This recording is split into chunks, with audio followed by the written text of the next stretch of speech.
નમસ્કાર, આપ જોઈ રહ્યા છો સીએનસીસી ગુજરાત. વર્ષોથી સનાતન હિન્દુ સમાજ જેની કાગ નજરે રાહ જોઈ રહ્યું હતું એ સમય હવે પૂર્ણ થયો. આતુરતાપૂર્વક રાહ જોઈ રહી હતી જનતા એ આપણા આરાધ્ય પ્રભુ શ્રી રામ ભગવાનની મૂર્તિ પ્રાણ પ્રતિષ્ઠા મહોત્સવની હર્ષોલ્લાસ ભરી ઉજવણી કરવામાં આવી અને શાંતિપૂર્ણ આ સમગ્ર કાર્યક્રમ પૂર્ણ થયો. અયોધ્યા મધ્યે ત્યારે ભુજ તાલુકાના વંધાઈ તીર્થ ધામના શ્રી રામચંદ્ર ભગવાનના મંદિર મધ્યે વિવિધ કાર્યક્રમો યોજાયા હતા. સમસ્ત દેશલ પર હિન્દુ સમાજ દ્વારા સવારના ગામના યુવાનો દ્વારા ભવ્ય 200 થી વધુ બાઇક સવારોની બાઇક રેલીનું આયોજન રંગે ચંગે કરવામાં આવ્યું. ત્યારબાદ દેશલપર ગામથી શ્રી રામ મંદિર વાંધાઈ જય જય શ્રી રામ નારાથી અને વેશભૂષા સાથે ભવ્ય શોભાયાત્રા કાઢવામાં આવી. ત્યારબાદ સંગીતમય મહાઆરતીનો બહોળી સંખ્યામાં કચ્છના વિવિધ ગામોના દર્શનાર્થીઓ દ્વારા લાભ લેવામાં આવ્યો. ત્યારબાદ રામેશ્વર ગ્રુપ દેશલપરના યુવાનો દ્વારા 3111 દીવાનું દીપોત્સવ શણગાર અને ભવ્યથી ભવ્ય ફટાકડાની આતશબાજીનો ભવ્ય પ્રોગ્રામ યોજવામાં આવ્યો. ત્યારબાદ દેશલપર ગામ અને વાંઢાયા ગામના સમસ્ત હિન્દુ ભાઈ બહેનો જેનું એક સમાજ, એક મન, એક ઉદ્દેશ સાથે સમૂહ ભોજનનું પણ આયોજન કરવામાં આવ્યું. વાંઢાયના ઈશ્વર સાગર કિનારે આવેલું શ્રી રામ ભગવાન મંદિર એક ઘણું આકર્ષણનું બિંદુ અને કેન્દ્ર બન્યું અને સમગ્ર પ્રોગ્રામ લોકફાળાથી કરવામાં આવ્યો હતો. આ રામ મંદિર વાલરામજીના નેજા હેઠળ બન્યું હતું. વાલરામજી મહારાજનું સપનું 31 વર્ષ બાદ પૂર્ણ થયું. પ્રભુ શ્રી રામના મંદિર પ્રાણ પ્રતિષ્ઠા મહોત્સવ અયોધ્યા મધ્યે થયું.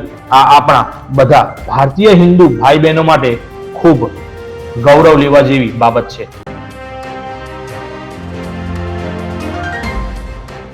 અયોધ્યા ખાતે શ્રી રામચંદ્ર ભગવાનના પ્રાણ પ્રતિષ્ઠા મહોત્સવ હર્ષોલ્લાસ ભર્યો પૂર્ણ થયો. તે સંદર્ભે ધર્મનગરી સિદ્ધપુરમાં શ્રી નંદુકાકા માસ્ટર, શ્રી મનીષભાઈ શેઠ, શ્રી રણજીતસિંહ સોલંકી ડિરેક્ટર, શ્રી દૂધસાગર ડેરી મહેસાણા, મનોજસિંહ ઝાલા કૌશલ ભાઈ જોશી, રોહિતસિંહ રાજપૂત, અમરસિંહ ઠાકોર, નીતિનભાઈ પ્રજાપતિ, લાલાભાઈ ઠાકર, દિનેશસિંહ ઝાલા, કિરણસિંહ ઠાકોર, વદેસિંહ સોલંકી, જગુભા ઠાકોર સહિત શિવમ પેલેસ પરિવાર દ્વારા સિદ્ધપુરના શ્રીરામ ઉત્સવના કાર્યક્રમનું સુંદર આયોજન અને ભવ્ય આયોજન કરવામાં આવ્યું.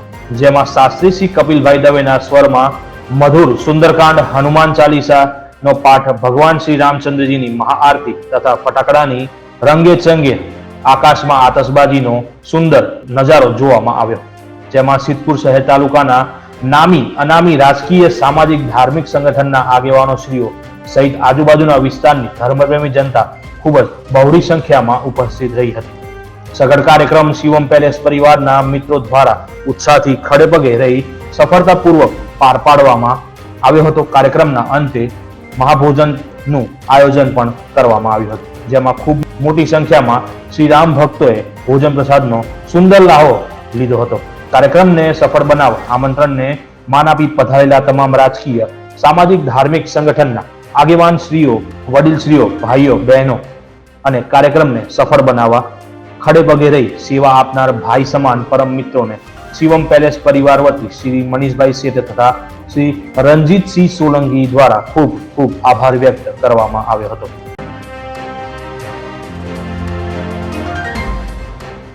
ખેલ મહાકુંભ પાટણ જિલ્લા બહેનોની ચેસ સ્પર્ધામાં સિદ્ધપુર તાલુકાનો ગૌરવવંત પ્રદર્શન રહ્યું. તારીખ 23/1/2024 મંગળવારના રોજ ખેલ મહાકુંભ 2023-24 અંતર્ગત પાટણ જિલ્લા ચેસ સ્પર્ધાનું આયોજન નાલંદા વિદ્યાલય રાધનપુર ખાતે યોજવામાં આવ્યું. જેમાં ગાગલાસણ પગાર કેન્દ્ર શાળા અંડર 11 બહેનોમાં વેદાંશી દિનેશભાઈ પટેલ, ગણેશપુરા પ્રાથમિક શાળા અંડર 14 બહેનોમાં આસ્થા સંજય કુમાર પરીખ, અંડર 17 માં પીજે ગર્લ્સ હાઈસ્કૂલની ખુશી હિતેશભાઈ દરજી તેમજ પ્રાથમિક કન્યા શાળા નંબર 1 અગાઉ 40 માં ફાલ્ગુનીબેન હરિપ્રસાદ ઠાકર ચારેય જિલ્લામાં પ્રથમ ક્રમાંક પ્રાપ્ત કરીને સિદ્ધપુર તાલુકા અને શાળાને ગૌરવ આપ્યું હતું. જ્યારે લુખાસણ પ્રાથમિક શાળાની અંડર 14 માં બંસી સંજયભાઈ પટેલ બીજો અને અંડર 11 માં રિયા દિનેશભાઈ પ્રજાપતિ ત્રીજો ક્રમાંક પ્રાપ્ત કરીને શાળાને વધારે ગૌરવ અપાવ્યું હતું. આ તબક્કે નાલંદા વિદ્યાલયના પ્રાથમિક અને ઉચ્ચતર માધ્યમિકના પ્રધાનાચાર્ય શ્રી રમેશભાઈ ચૌધરી સાહેબ અને ચેસ સ્પર્ધાના જિલ્લા કન્વીનર તેમજ નાલંદા પ્રાથમિક શાળાના પ્રધાનાચાર્ય દિનેશભાઈ ચૌધરી સાહેબ દ્વારા રાજ્ય કક્ષાએ પાટણ જિલ્લાનું નેતૃત્વ કરવા માટે શુભેચ્છાઓ પાઠવવામાં આવી હતી.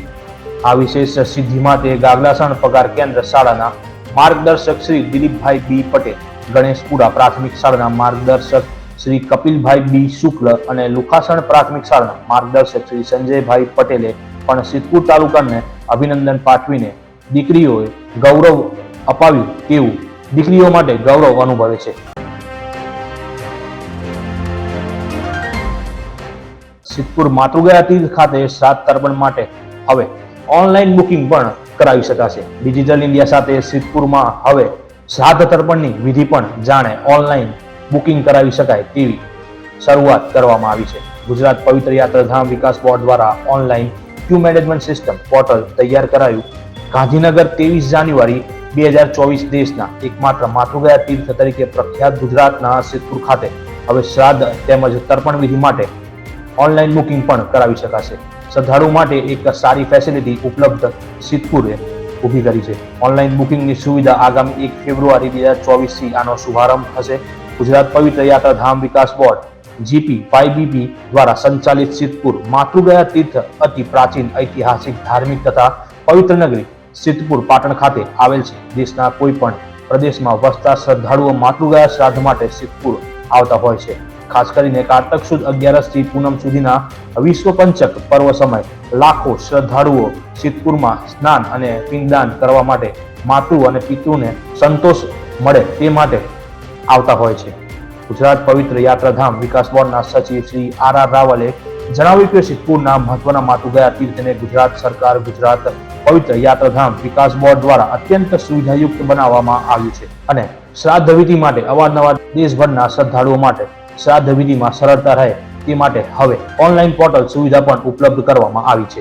તેમણે જણાવ્યું કે પોર્ટલ 1 ફેબ્રુઆરી 2024 થી કાર્યરત બનશે. જે શ્રી રાવલે વિશેષમાં જણાવ્યું છે કે બિંદુ સરોવર સિદ્ધપુર ખાતે શ્રાદ્ધ વિધિ કરવા ઈચ્છતા તમામ શ્રદ્ધાળુઓની વેબસાઇટ yatratham.gujarat.government.in અથવા એન્ડ્રોઇડ એપ્લિકેશન યાત્રાધામ ઓફ ગુજરાત YOG મારફતે અથવા સ્થળ પર જ રજીસ્ટ્રેશન ઓફિસ ખાતે ઓફલાઈન રજીસ્ટ્રેશન પણ કરાવી ટોકન ફી પોસ્ટ મશીન મારફતે 100% ડિજિટલ પેમેન્ટ કરવાનું રહેશે. ત્યારબાદ પૂજા વિધિનો લાભ સરળતાથી મળી શકશે. આ પોર્ટલ પર સ્પેશિયલ હોલ રજીસ્ટ્રેશન, એક પરિવાર દીઠ રજીસ્ટ્રેશન, સ્થાનિક નાગરિકો માટે દર્શન સુવિધાઓ, સ્થાનિક નાગરિકો દ્વારા વિધિ કરવા જેવી મહત્વની સુવિધાઓ ઉપલબ્ધ કરવામાં આવી છે.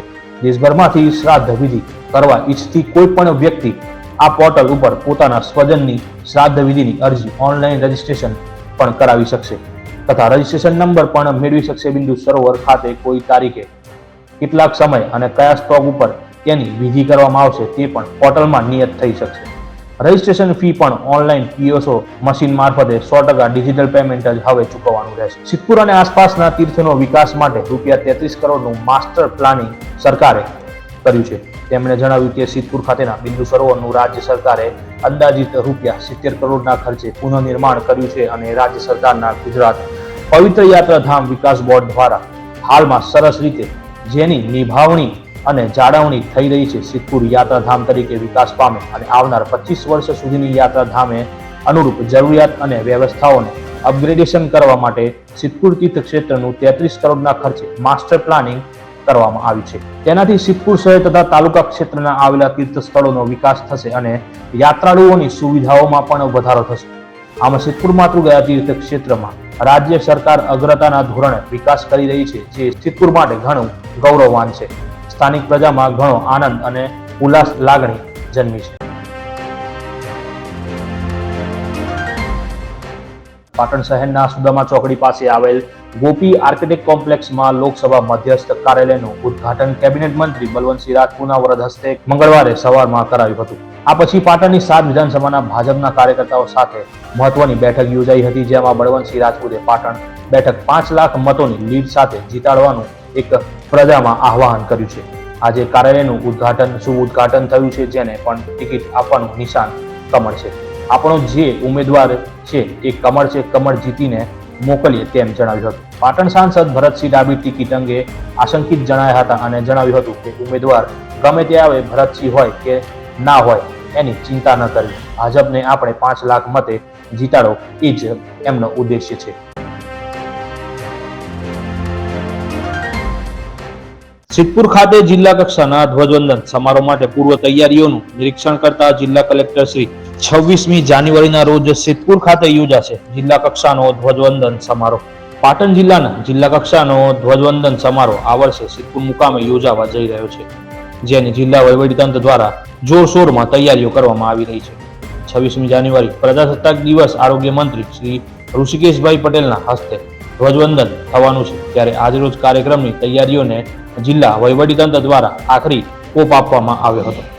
26મી જાન્યુઆરીના મહાપર્વના ઉજવણીના પ્રસંગે ધ્વજવંદન, હર્ષ સંઘવી, રાષ્ટ્રગાન, માર્ચ પાસ્ટ, સાંસ્કૃતિક કાર્યક્રમો સહિતના કાર્યક્રમો યોજાશે. આ કાર્યક્રમની તમામ તૈયારીઓ જિલ્લા વહીવટીતંત્ર દ્વારા પૂર્ણ કરી દેવામાં આવી છે, જેનું આજે પાટણ જિલ્લા કલેક્ટરશ્રીની ઉપસ્થિતિમાં રિહર્સલ કરવામાં આવ્યું હતું. આજે યોજાયેલા રિહર્સલમાં નિવાસી અધિક કલેક્ટર શ્રી BS પટેલ, જિલ્લાના ઉચ્ચ અધિકારીઓ અને કર્મચારીઓ તથા ભાગ લેનાર સ્પર્ધકો ઉપસ્થિત રહ્યા હતા. પાટણ જિલ્લા વહીવટીતંત્ર પાટણવાસીઓને પ્રજાસત્તાક દિવસની ઉજવણીમાં સહભાગી બનવા માટે આમંત્રણ પાઠવે છે.